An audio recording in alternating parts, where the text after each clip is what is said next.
falar para as pessoas, para as mulheres que estão tentando engravidar, cuidado para não desistir, porque às vezes o seu sonho está no próximo passo que você ia dar. Sejam bem-vindos a mais um podcast do Endolife. Nós sabemos que endometriose é um problema que afeta inúmeras mulheres, não só no Brasil, mas como no mundo inteiro. E infertilidade é um tema muito importante dentro da endometriose. Hoje, como convidados, nós temos aqui o Dr. Guilherme Caran, que é especialista em ginecologia e obstetrícia, atua bastante em endometriose e cirurgia minimamente invasiva, e a doutora Andrea Grieco, especialista em reprodução humana e obstetrícia, e trouxemos os dois aqui para discutir muito sobre o tema. Andrea e Guilherme, queria agradecer a presença de vocês. Primeiramente, vamos começar com a Andrea, né, nossa mulher convidada aqui. Andrea, gostaria que você se apresentasse, falasse um pouquinho sobre você e um pouquinho sobre o quanto impacta a questão da fertilidade e a questão da endometriose quando a paciente recebe essa notícia que ela tem endometriose e que isso possa afetar um pouquinho a fertilidade dela. Olá, todo mundo. Eu sou a Andrea Grieco. Eu trabalho com reprodução assistida e faço bastante pré-natal dos pacientes que eu faço tratamento de reprodução e de outros médicos também. E acaba que a gente fica mais direcionado a alto risco, né? Porque geralmente as pacientes são mais velhas, etc. e tal. Ou se não, já trazem uma doença com elas. E no caso, muitas vezes essa doença é a endometriose. O que é importante falar em relação à endometriose, reprodução e gestação e o que a paciente espera para a gestação? A endometriose, quando a paciente chega no consultório para mim, para ser pesquisada para reprodução assistida, ou seja, ela não consegue engravidar e ela vai para pesquisar o porquê que ela não consegue engravidar. E quando a gente tem o diagnóstico da endometriose, eu acho que a endometriose, pelo fato de não ser hoje se fala mais, mas como não era muito falado em relação a isso, já gera um certo medo da paciente, porque endometriose é vista como uma coisa assim, nossa, eu tenho endometriose, ou eu vou ter dor, ou eu não vou ter filho, ou minha vida está fadada a ser uma mulher com endometriose. E quando essa paciente que está tentando ter filho, ela procura, e eu acabo dando diagnóstico de endometriose, porque você acaba pesquisando uma série de exames, fica muito difícil, é um diagnóstico muito difícil. Engraçado que se você desse o diagnóstico dessa paciente de, por exemplo, uma obstrução tubária das tubas, sem ter um vínculo com endometriose, não carrega um peso tão grande do que quando a gente fala endometriose em si. A palavra endometriose não é uma coisa tranquila para a mulher da fase reprodutiva, na fase reprodutiva. Quando você conta a notícia de que elas têm endometriose, eu queria que você comentasse um pouquinho sobre as diversas reações que você já presenciou dessas mulheres. Como é que elas se comportam com a notícia? Inclusive, é engraçado falar que hoje mesmo eu atendi uma paciente que ela veio para mim tentando engravidar há 2 anos e meio. Ela só tinha passado no ginecologista dela de rotina, o que é uma coisa que, assim, a paciente ela tem que tomar cuidado para não perder tempo em ginecologista de rotina, porque os exames acabam ficando muito tarde para pedir, a paciente vai ganhando idade e assim a coisa vai ficando mais difícil. E essa paciente tinha 2 anos e meio que ela estava tentando engravidar e ela tinha uma esterossalpingografia, que é aquele exame para ver as tubas, do médico dela de rotina, que mostrava uma obstrução tubária unilateral. Conversei com ela, perguntei se ela tinha alguma cirurgia prévia, ela falou que não, fiz as perguntas básicas de endometriose, né, sintomáticas, ela disse que não, mas de qualquer jeito a gente tem que investigar o porquê de uma obstrução tubária unilateral. Um dos motivos, expliquei que podia ser endometriose. Nesse exato minuto que eu falei isso, caiu uma lágrima do olho dela. Então, assim, engraçado, o diagnóstico da obstrução ela já carregava, só que foi falar endometriose, que aí, para ela, o mundo acabou. E ela virou... Eu falei, mas por que você tá chorando? Ela falou assim, porque a única coisa que eu não queria era ouvir isso. Como se endometriose fosse uma coisa muito difícil de tratar e de lidar com isso. Então, eu acho que desmistificar a endometriose pode ser uma coisa muito severa? Pode. Mas, numa mulher de reprodução, às vezes a endometriose, ela simplesmente ela só vai atrapalhar para o fato de ter filho, que a gente tem um monte de coisa que a gente pode fazer para ultrapassar essa barreira. Então, assim, não necessariamente essa mulher vai conviver com dor, não vai. Às vezes é só uma questão de engravidar. Então, eu acho que a paciente recebe não de uma forma muito boa a palavra endometriose. Eu acho que isso é uma coisa meio pesada para a paciente. Mesmo que você fale outras coisas, se você falar que ela não consegue engravidar por um fator diferente do que falar endometriose, eu acho que a paciente fica menos tensa. Perfeito. Tanto endometriose quanto baixa reserva ovariana. São as duas coisas que eu acho que pega a paciente. Perfeito. É quase que, acho que para esses pacientes que têm endometriose, ou que, na verdade, que têm infertilidade, receber a notícia de endometriose é quase como se ela recebesse uma notícia que tivesse com câncer, né? Eu queria aproveitar, eu queria passar um pouquinho pro Guilherme. Guilherme, primeiro, Guilherme é um colega de Santos, especialista aí em cirurgia minimamente invasiva, também atua bastante em endometriose, e queria que você se apresentasse. E o Gui, eu queria pegar esse gancho que a Andrea estava comentando sobre esse estigma, né? Vamos dizer, por exemplo, que a Andrea recebeu essa paciente, a paciente ela acha que tem indicação cirúrgica, ela encaminhou essa paciente para você já com esse peso nas costas, né? Como que você aborda, como que você, eu acho que a melhor palavra a ser utilizada é como você acolhe essa paciente e como que você passa a informação para ela de que não é uma sentença de morte, né? Muito obrigado pela presença, Gui. Oi, obrigado por estar aqui com vocês.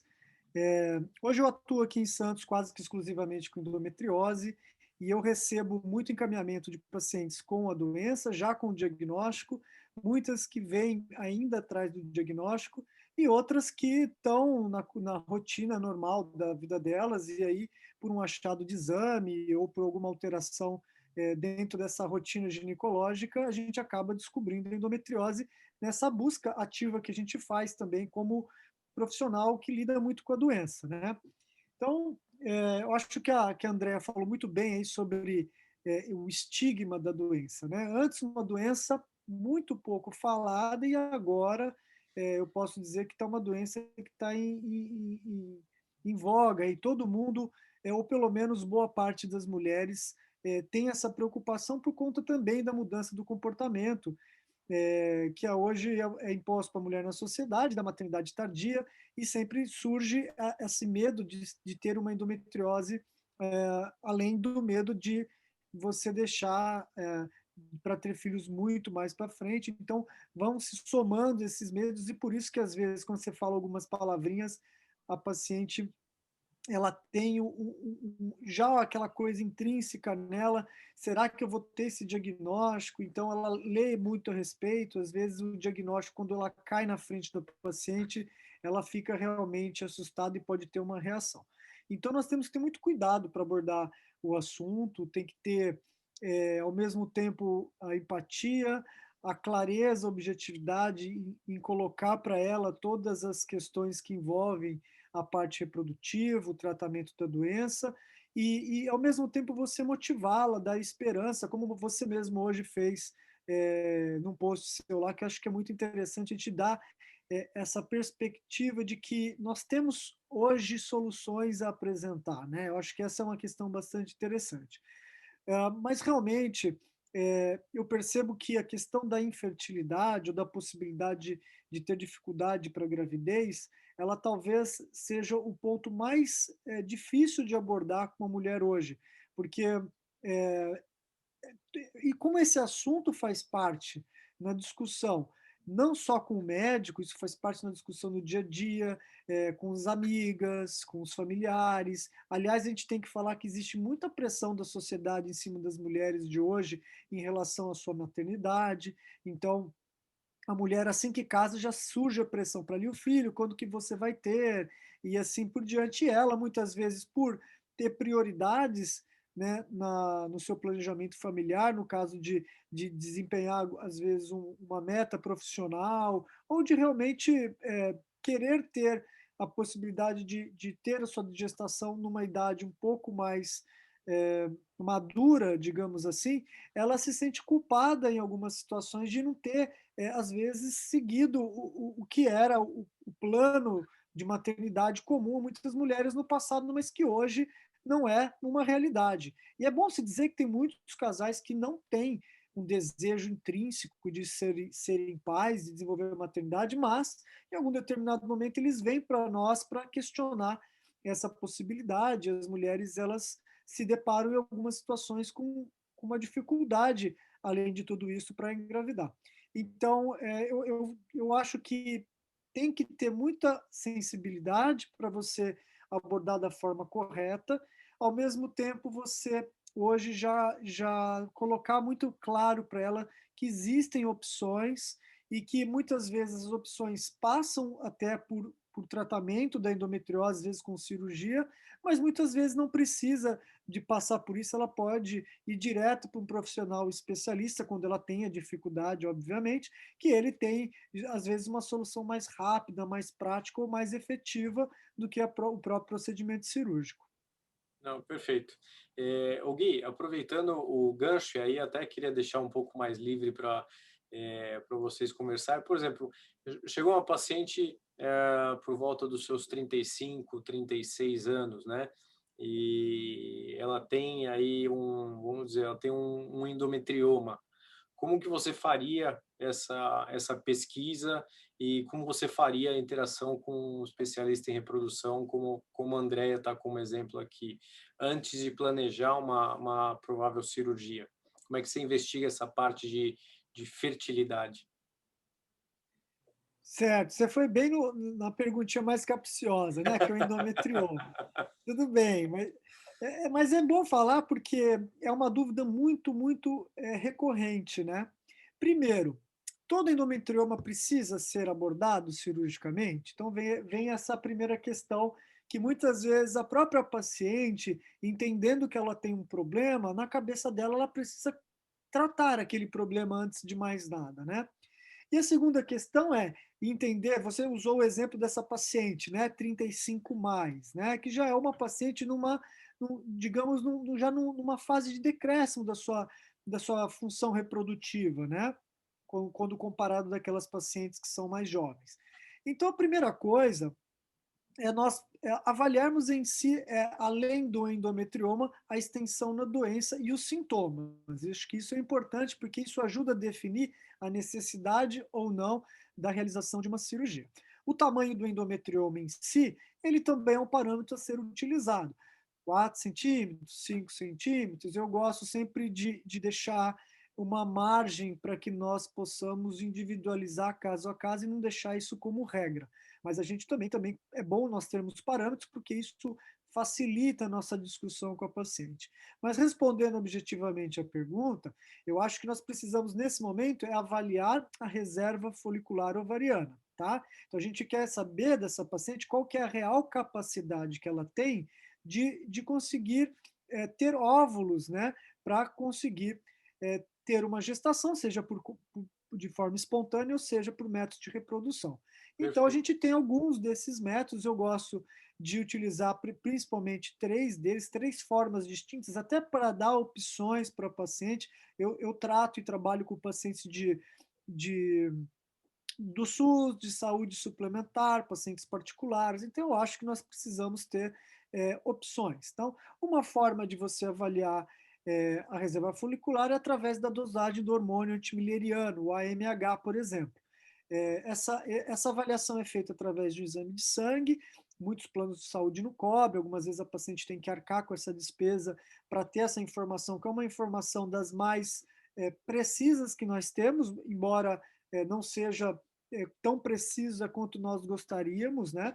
Nós temos como avaliar essa função ovariana também através da contagem dos folículos antrais, que são as contagens daqueles óvulos que se manifestam logo no início do ciclo menstrual da paciente. Então, logo após a menstruação, nos primeiros dias, nós encaminhamos para fazer um ultrassom, e o ultrassonografista vai lá e conta, né, esses óvulos. Tem como você dosar alguns outros hormônios, como progesterona, na segunda fase do ciclo, para saber se a paciente está ovulando ou não. É um pouco menos específico, né, para você avaliar. e também o ultrassom de controle de ovulação. São algumas formas diretas e indiretas, eu acho que a própria Andrea pode falar com mais propriedade. E aí, quando você faz a avaliação desse status, né, ovulatório, da qualidade que esse ovário ainda pode nos entregar, a gente pode discutir sobre a cirurgia, porque a cirurgia ela pode reduzir essa capacidade de ovulação, de produzir óvulos, né? Depende da técnica que é usada, então a gente discute também qual técnica que você vai abordar, às vezes, esse ovário, né? E a gente sabe também que, embora diminua essa função ovariana, em 6 meses ela tende a dar uma recuperadinha. Então, também existem algumas estratégias no pós-operatório, quando você indica a cirurgia, de trabalhar com a paciente. Então, eu diria que, de uma forma geral, de forma sucinta, são esses cuidados que a gente tem com a paciente antes de simplesmente indicar uma cirurgia ou, de forma mais abrupta, encaminhar diretamente para um profissional de reprodução assistida. Perfeito. Eu vou aproveitar o que você estava comentando. Eu queria, Andrea, sobre antimileriano e também contagem de folículos. Queria que você falasse um pouquinho mais sobre o que você acha que é um antimileriano baixo. Existe limite de antimileriano? Existe, assim, número que a gente possa se apegar, que fala, olha, aqui está muito difícil, não está? E quanto à contagem de folículos também, qual que é a tua experiência com os dois? O que você mais utiliza?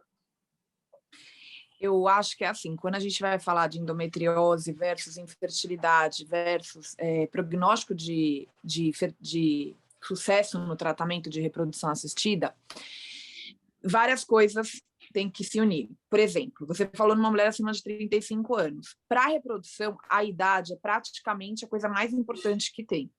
Porque uma mulher que tem um antimileriano, por exemplo, 0,5, de 30 anos, e uma mulher que tem um antimileriano de 0,5, de 40 anos, vai me dar um resultado completamente diferente. Então, assim, eu acho que a gente tem que pôr um monte de coisas juntinhas. Então, o Gui falou uma coisa certa em relação à contagem de folículo antral, o antimileriano, a gente tem que juntar tudo, né? O FSH, que é um exame que, assim, ele não é bobeira, ele é um exame muito importante. Às vezes a gente pega um FSH de rotina de paciente no consultório, um FSH de 12, 13, que teoricamente o valor de referência dele está normal, mas não está normal. E você começa a fazer um seriado dele e você vê esse FSH subindo. Então, assim, em relação a quando que vai indicar o tratamento, quando não vai, se vai primeiro operar, se vai primeiro... Eu sempre falo com meus pacientes assim, a endometriose é uma via de mão dupla. Ou você vai ter infertilidade, ou você vai ter dor. Ou você não vai ter nada, mas se a gente for falar algum sintoma. Se você tem dor, dependendo da sua idade, do que você quer, etc e tal, a gente vai ter que te encaminhar para o médico especializado em endometriose. Se você tem infertilidade, não tem dor, não tem queixa, os exames não mostram uma endometriose muito severa, mas você me traz uma infertilidade, eu não vejo sentido de operar antes de fazer o tratamento. Até porque qualquer cirurgia pode ter uma coisa ruim para o ovário. Não tem como. Se você for mexer no ovário, você vai mexer em tecido, né? Você vai perder folículo. E o ovário é uma coisa muito sensível, não adianta. São coisas assim. Uma coisa que também é muito louca, né? As pessoas acham que, tipo, tuba, dá para operar? Não, não dá. O sistema reprodutor feminino é uma coisa que ou você faz com muita cautela ou nem mexe. Melhor não mexer, porque senão vai dar problema. Então, sobre esse negócio do endometrioma, em relação à cirurgia, depende, é isso aí. Se ela tem mais de 35 anos, qual que é a reserva ovariana dela? Vai me atrapalhar esse endometrioma para fazer uma estimulação e depois fazer a cirurgia para depois eu transferir o embrião, que seria o melhor dos mundos? Mas às vezes a gente pega um ovário que está cheio de endometrioma e que você estimula e ele não tem parênquima para ele, o folículo não cresce, porque você está competindo ali com o endometrioma. Então, eu acho que realmente cada paciente é uma paciente, cada endometriose é uma endometriose, dependendo da paciente, e cada infertilidade é uma infertilidade. A gente não consegue generalizar tudo, sabe? E isso daí da endometriose que você estava falando antes, que quando você fala em endometriose, parece que é a paciente, porque é isso, a paciente carrega com ela histórias de pessoas da família dela, da prima dela, da tia dela, da vizinha dela, que deu tudo errado. Deu tudo errado. Então, ela não conseguiu engravidar, a mulher tem dor pro resto da vida. Então, assim, ela já vem com essa história carregada da endometriose. Histórias de sucesso da endometriose, elas não são muito faladas, né? Sim. O legal da rede social hoje, para nós médicos, é que a gente conseguiu diminuir essa distância entre doença, médico e paciente. A gente conseguiu fazer isso de uma forma muito legal para a paciente. Ela já não chega no seu consultório sem nem imaginar o que ela tem. Claro que, infelizmente, às vezes ela vem com algumas opiniões desencontradas entre os colegas, mas pelo menos ela tem uma noção do que ela tem. E isso é uma coisa que eu falo muito para as minhas pacientes: se aposse da sua doença, entenda o que você tem, estude sobre ela. Ninguém mais do que você tem que saber o que você tem, entendeu? Então, eu acho que essa distância que encurtou ajudou muito para a gente, porque agora a gente consegue explicar para a paciente as coisas e ela fala: ah, nossa, é verdade, eu já ouvi sobre isso, e não fica mais aquilo, será que é verdade? Será que não sei o que lá? Então, eu acho que isso veio para ajudar muito a gente, até para a nossa prática clínica do dia a dia. Você falou uma coisa super importante, uma frase, falou, se aposse da sua doença, entenda a sua doença, e aí é uma coisa que a gente gosta de bater na tecla e falar para os pacientes: não se torne a sua doença, porque você é muito maior que a sua doença. Isso é um perigo, porque tem muitas pacientes que encaram como uma sentença, e aí elas vivem, respiram, dormem e só sobre endometriose, e elas têm que entender que elas são muito mais do que isso. Eu quero depois colocar 3 pontos super importantes para você. Só queria perguntar uma coisinha para o Guigui. Cirurgia traz resultado reprodutivo? Queria que você falasse um pouquinho disso. Olha, de uma forma geral, sim, tá? Mas é óbvio que tem muitas questões aí, detalhes que merecem ser falados, né? Porque só quando você vai discutir cirurgia para uma paciente que tem como objetivo a reprodução, isso já muda completamente o foco e o objetivo da sua cirurgia.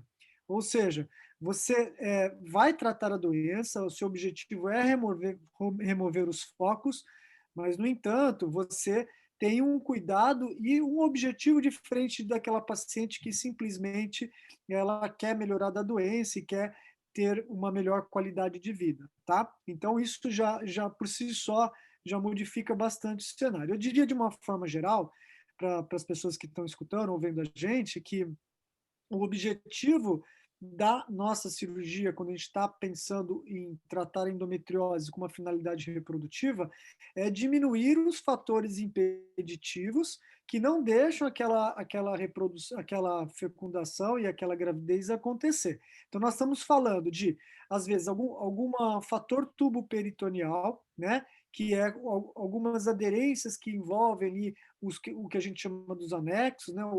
Entre o ovário e a tuba, principalmente a tuba, tentando fazer, e como a Andrea falou, é muito difícil você recuperar uma tuba muito comprometida, né? Então, às vezes, o que nós temos a fazer é remover aquela tuba que já não tem mais uma função, está claramente que não tem uma função, ou se não, fazer um trabalho muito, muito delicado, né, evitando manipular o máximo possível aquele órgão para que ela tenha ainda para que ele tenha uma funcionalidade ainda na questão reprodutiva. E nós temos hoje a objetivo de reduzir aquele ambiente nocivo à fecundação, né, a junção do espermatozoide com o gameta, que é a inflamação pélvica, a inflamação peritoneal, tentando remover as lesões que são o que causa aquela inflamação, aquele ambiente inflamatório. Recentemente, nós tivemos alguns estudos que têm apontado que você removendo aquele peritônio, aquele invólucro do tecido, é como se fosse a pele interna do abdômen, né? Que recobre os vasos, recobre os órgãos. Você removendo esse tecido ali da pelve que se encontra inflamado, você tem um prognóstico reprodutivo aí melhor. Então, esses são os nossos objetivos, que a gente sempre tem que dosar essa mão para que o nosso tratamento não tenha um impacto mais negativo nessa pelve, no sentido de formação de aderências, no sentido de trazer um dano tecidual mais importante do que a própria doença, né? Então, saber dosar essa mão, saber tratar com essa finalidade reprodutiva é uma arte dentro da cirurgia minimamente invasiva e que deve ser feita preferencialmente por médicos especializados em cirurgia minimamente invasiva que dominam a videolaparoscopia. Esse médico pode ser um cirurgião de endometriose, pode ser um cirurgião que mexe com infertilidade, mas não pode ser um cirurgião qualquer, que trata todas as doenças e que não tem habilitação e experiência nessas técnicas minimamente invasivas. Perfeito, perfeito. Nós estamos chegando na parte final aqui do nosso podcast. Andréia, você é uma obstetra já famosa, né? Tem inúmeras pacientes em São Paulo aqui que passam com você, que te procuram, que querem ter o parto, querem ter os filhos com você, acompanhadas por você. E eu queria que você citasse 3 pontos aí. Primeiro, essa paciente que passou anos e anos tentando engravidar, tá? Ou passou por fertilização, passou por cirurgia. Queria que você traduzisse um pouco a felicidade dela, que é engravidar, tá? Esse é o primeiro ponto. Segundo ponto, o pré-natal dela, como é que é? Se tem que ter alguma atenção diferente, tá?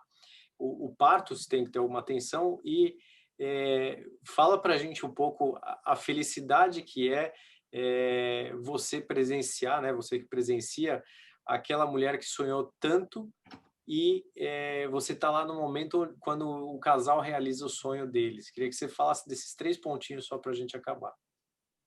É engraçado falar isso, porque assim, a sensação que eu tenho, como eu faço muito pré-natal de alto risco e de fertilização, é que, eu não vou falar de gratidão, mas é como se essas pacientes que viessem de um tratamento, um tratamento que deve ter, né, que gerou custo financeiro, custo emocional, tudo isso, elas trazem, assim, não, é isso que eu ia falar, não é gratidão por aquele ser que está na barriga delas, mas é como se elas dessem um pouco mais de valor para aquela gravidez. Não é em termos de valorizar ou não, mas é que para elas, elas cuidam mais. Essa é a palavra, elas cuidam daquilo com mais carinho até. A gestação, eu falo que a gestação é feita de detalhes. A gestação é feita de uma caminhada que você vai fazer, a gestação é feita de uma Coca-Cola que você não vai tomar, a gestação é feita de detalhes. É de uma pastinha de pré-natal que você faz, é de um exame que você não deixa passar da data. Às vezes as pacientes, elas chegam para a gente pensando no parto, mas elas esquecem que são 9, Deus prepara 9 meses uma mulher para ter filho. E então, toda essa parte do pré-natal, isso é muito importante. Então, para essas pacientes que já carregam isso, elas vêm com uma consciência maior de dieta, tentar manter um ritmo de vida mais saudável, o que ela pode comer, o que ela não pode, porque ela já vem disso, do tratamento de reprodução, do tratamento da endometriose, do tratamento da pressão alta, ela já carrega isso. Então, a pessoa que, teoricamente, ela vai mais fácil no pré-natal. O parto, eu acho que engraçado, aí tem uma hora que na gestação engrena, né? Aí engrena e fica todo mundo igual, porque é aquela hora do quartinho, de fazer o enxoval, aí tá todo mundo igual, tá todo mundo ali no ritmo. E no parto, parece, o que acontece? Elas ouviram tanto dizer que seria um milagre elas engravidarem, que na hora que aquele bebê nasce, é um milagre, é o resultado do milagre. Então, assim, é muito louco, assim. Eu tenho a experiência das pacientes que engravidam naturalmente, eu tenho as pacientes que engravidam com tratamento. Essas pacientes, elas são eternamente gratas a nós. Seja nós médicos, vocês cirurgiãos, seja a gente que faz o tratamento de reprodução. É uma gratidão que não tem explicação. No fundo, a gente só está fazendo o nosso trabalho, mas a gente não tem noção do que a gente está fazendo na vida do outro, né? Então, assim, a gente faz nosso trabalho, que é acordar, trabalhar e voltar para casa. esse acordar, trabalhar, pode ter mudado completamente a vida de uma mulher, de um casal, de uma criança, de uma família. E acaba que no final eu fico com a parte boa, porque sou eu que estou na hora do parto, então eu sei como é tudo isso, né? Mas é isso, eu acho que o mais importante de tudo é assim, é acolher essa mulher, seja ela de endometriose, seja ela uma paciente da infertilidade, é uma mulher que já sofre, é uma mulher que já carrega uma pressão, é uma mulher que já carrega uma... Porque é inacreditável, né, gente? A mulher que quer engravidar, até a mulher que está na fila do banco está grávida, ela não. Então, ela já carrega esse peso de não conseguir engravidar. Então, eu acho que esse acolhimento para essa mulher é muito importante. E é muito bom ver o final, né? O final todo, assim. E é isso, eu acho que nós fazemos um bom trabalho todo mundo juntos, mas é isso. Não, eu acho que esses resultados que você tem, e às vezes eles acabam chegando muito mais a você do que a gente, porque às vezes as pacientes vão, ainda depois da cirurgia, elas, mesmo que engravidem logo, elas ainda passam aí as 40 semanas, 39, os famosos 9 meses, para depois ter o resultado consumado, né? Mas isso tudo que você falou, ele traz a importância do quanto a gente tem que se especializar, do quanto a gente tem que dar valor para cada caso, porque cada caso é diferente. E eu tenho certeza que tanto Guilherme e eu, nós que fazemos a parte cirúrgica, e você que faz tanto a parte de reprodução como obstetrícia, o quanto é importante a gente individualizar cada caso, porque cada mulher, cada casal é uma história e foi como você disse, nós vamos fazer diferença para muitas delas e com certeza quando a gente recebe a notícia, a gente fica muito feliz, porque a gente sabe que a gente pôde contribuir com a história de uma família, né? Com uma história de uma nova família. Então, por isso eu queria agradecer a presença de vocês dois aqui hoje. Muito obrigado pelas considerações, pelos exemplos, pelas histórias que vocês contaram. Com certeza serão convidados para mais podcasts e queria que cada um de vocês desse uma mensagem final aí para o podcast do Endolife. Andréia, primeiro você, nossa convidada. Muito obrigada, adorei. Eu quero participar de mais, né? E falar para as pessoas, para as mulheres que estão tentando engravidar, cuidado para não desistir, porque às vezes o seu sonho está no próximo passo que você ia dar. Às vezes você desiste no degrau 1 e o sonho estava no degrau 2. Então, não desista. É difícil, é árduo, não é fácil, é custoso, mas vale a pena. Que frase importante, né? O teu sonho pode estar no próximo degrau que você poderia dar. Frase impactante essa. Gui, frase final. Minha mensagem final também é de esperança, porque essa profissão maravilhosa que a gente tem nos possibilita de estar presente de forma muito significativa na vida das pessoas e observar, às vezes, esses milagres que a ciência e a lógica, né, que a medicina tem não consegue explicar.